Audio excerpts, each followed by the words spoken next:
आर्या ने खुद से कहा, why I am missing him so much. उसने फ़ोन उठाया, अद्विक का नंबर खुला, उंगली कॉल बटन पर रुकी, पर उसने फ़ोन गिरा दिया। गहरी सांस लेते हुए बोली, नहीं आर्या, पहले अपने इमोशंस को समझ। लेकिन दिल कहाँ मानता है। अद्विक का दिल भी पहली बार कांपा। दूसरी तरफ अद्विक अपने हॉस्पिटल से घर लौटा, लेकिन उसका मन नहीं लग रहा था। वो कमरे में इधर उधर चल रहा था। उसने खुद से सवाल किया, आर्या के लिए मैं इतना क्यों फील करता हूँ? क्यों मैं उसके आंसू मुझसे देखे नहीं जाते? क्यों लगता है कि वो दूर चली जाएगी तो मैं टूट जाऊँगा? उसने चेहरा हाथों में छिपा लिया। पहली बार उसे अपने दिल का डर समझ आया। शायद मैं उससे वो सब पूरे करने से डर रहा था, लेकिन दिल कब झूठ बोलता है। आर्या अपने कमरे में बालकनी में खड़ी थी, हवा में ठंडी। उसने रात के आसमान को देखा और खुद से फुसफुसाई, अद्विक तुम इतने इम्पोर्टेंट कब बन गए? वही अद्विक अपनी टेरेस पे खड़ा था, तारों को देख रहा था। दिल खुद ब खुद बोल रहा था, आर्या तुम्हारे बिना खाली क्यों लगने लगा है? उसी समय आर्या ने अचानक अद्विक को एक मैसेज भेजा, सोए नहीं अभी तक? अद्विक का दिल धड़क गया। उसने फ़ौरन जवाब दिया, नहीं, तुम ठीक हो? आर्या ने 3 सेकंड बाद रिप्लाई किया, पता नहीं, बस तुम्हारी आदत सी हो गई है। अद्विक फ़ोन देखते हुए रुक गया। उसे लगा ये सपना है। उसने कांपते हाथों से टाइप किया, तुम्हारी आदत मुझे भी हो गई है। आर्या ने मैसेज पढ़ा और पहली बार उसके होठों पर एक सच्ची मुस्कान आई। उस रात दोनों जागते रहे। मैसेज कम, पर दिलों की बातें ज़्यादा थीं। आर्या ने महसूस किया, अद्विक के बिना मैं अधूरी हूँ। अद्विक ने महसूस किया, आर्या मेरी कमज़ोरी नहीं, मेरी ज़रूरत है। अगले दिन सुबह होने के पहले ही ये दोनों एक दूसरे के दिल में जगह बना चुके थे। अब कहानी में आने वाला है आर्या का अचानक अद्विक से मिलने आना, अद्विक का दिल की बात रोक पाना, और एक ऐसा पल जो दोनों की ज़िंदगी हमेशा के लिए बदल देगा। सुबह की हल्की धूप खिड़की से अंदर आ रही थी। आर्या अपनी किताबें खोले बैठी हुई थी, पर उसका मन पढ़ाई में नहीं था। हर पन्ने पर अद्विक का चेहरा तैर रहा था। कल की शाम अभी भी उसके लिए धड़क रही थी। पुल के पास मोड़ पर उनका वो अचानक से हाथ पकड़ लेना, जैसे कुछ कह रहा हो, कुछ छिप रहा हो। आर्या खुद से ही मुस्कुरा उठी, ये मुझे क्या हो रहा है? उधर अद्विक छत पे टहल रहा था। हाथ में कॉपी थी, पर नज़रें बहुत दूर कहीं भटक रही थी। उसकी माँ ने उसको एक बार फिर से कहा, बेटा तुम्हारा पढ़ाई पे ध्यान देना होगा। दिल की बातें बाद में भी हो सकती हैं। पर कैसे समझाता? उसे खुद भी नहीं पता था कि आर्या उसकी पढ़ाई की कमज़ोरी है या सबसे बड़ी ताकत। जब रास्ते फिर टकराए, अगले दिन कॉलेज में किसी फंक्शन की तैयारी चल रही थी।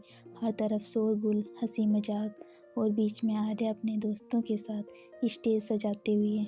और जैसे ही किसी चुंबक की तरह अद्विक की नज़र उस पर अटक गई। आर्या ने देखा, अद्विक दरवाजे पे खड़ा था, पर जैसे चलने की हिम्मत ही ना जुटा पा रहा हो। आर्या आगे बढ़कर बोली, आओ ना, मदद कर दो, इतने दूर क्यों खड़े हो? अद्विक मुस्कुराया, तुम्हारे पास आने के लिए हिम्मत चाहिए। आर्या ने झट से कहा, तो मैं रास्ता आसान कर देती हूँ। और वो खुद उसके पास चली आई। ये सुनकर अद्विक के दिल में धड़कन जैसे एक पल को थम सी गई हो। काम करते करते अद्विक ने धीरे से पूछा, तुम कल रो क्यों रही थी? जब ठीक है ना? आर्या रुक गई। उसकी आंखें एक पल में नम हो गईं। फिर उसने संभाल लिया, कभी कभी घर की बातें दिल भारी कर देती हैं। अद्विक बिल्कुल पास आकर बोला, अगर कभी बोलना हो तो मैं हूँ हमेशा। आर्या ने उसकी आंखों में देखा। ये वही लड़का था जो उसको देखता नहीं था, अब वही हर पल टूटने नहीं देना चाहता। शाम को फंक्शन खत्म होने के बाद बाहर तेज बारिश शुरू हो गई। जब लोग भाग रहे थे, शोर मच रहा था, पर भीगते हुए सिर्फ 2 लोग खड़े थे, अद्विक और आर्या।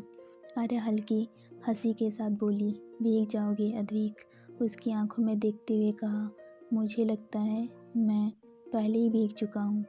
किस में? आर्या ने पूछा। तुम्हारी मुस्कानों में, तुम्हारी बातों में। और शायद वो रुक गया। आर्या ने धीमे से कहा, और शायद अद्विक ने पहली बार उसकी आंखों में झिझक के बिना देखा। शायद तुम्हें पसंद करने में। आर्या का दिल जिसे धड़कन छोड़ गया हो, उसका चेहरा गुलाबी हो गया, बारिश की बूंदों से भी ज़्यादा चमकता हुआ। वो धीरे से बोली, अगर मैं कहूँ मुझसे डर लगता है इस सब से, तो अद्विक एक कदम और पास आ गया। डर? मैं कभी तुम्हें टूटने नहीं दूंगा। दोनों खड़े थे, 22 धड़कनों और बेहिसाब एहसासों के बीच। एक अनकहा रिश्ता सा बन रहा था। उस शाम को आई लव यू नहीं कह गया कोई भी, और प्रपोजल नहीं हुआ, पर जो कहा गया वो किसी कन्फेशन से कम नहीं था। आर्या ने उसके हाथ पर अपनी उंगली हल्के से रखी। ये उसका पहला भरोसा था और अद्विक का सबसे कीमती पल। एक अनकहा रिश्ता जो आज से पहले सिर्फ महसूस होता था, अब धीरे धीरे सच बन रहा था। बारिश वाली उस शाम के बाद अद्विक और आर्या के बीच कुछ बदल गया था। अब वो दोनों पहले से ज़्यादा करीब आ चुके थे, बिना कुछ कहे, बिना कोई नाम दिए, बस एक एहसास के सहारे। जब कॉलेज पहुंची आर्या, तो देखा अद्विक पहले से ही वहाँ गेट पे खड़ा था। तुम इतनी जल्दी? आर्या ने पूछा। तुम्हारे बिना मन नहीं लग रहा था, अद्विक ने धीमे से कहा। आर्या मुस्कुरा दी, लेकिन तभी उसका फ़ोन बजा। उसके घर से कॉल था। उसकी माँ की तेज़ आवाज़ फ़ोन के दूसरी तरफ गूंज रही थी। आर्या, पड़ोस वाली आंटी ने बताया तुम कल देर से आई थी। क्या ज़रूरत थी बाहर रुकने की? तुम समझती क्यों नहीं हो? आर्या ने कुछ नहीं कहा, बस फ़ोन काट दिया। उसकी आंखें भर गईं। अद्विक अब समझ गया।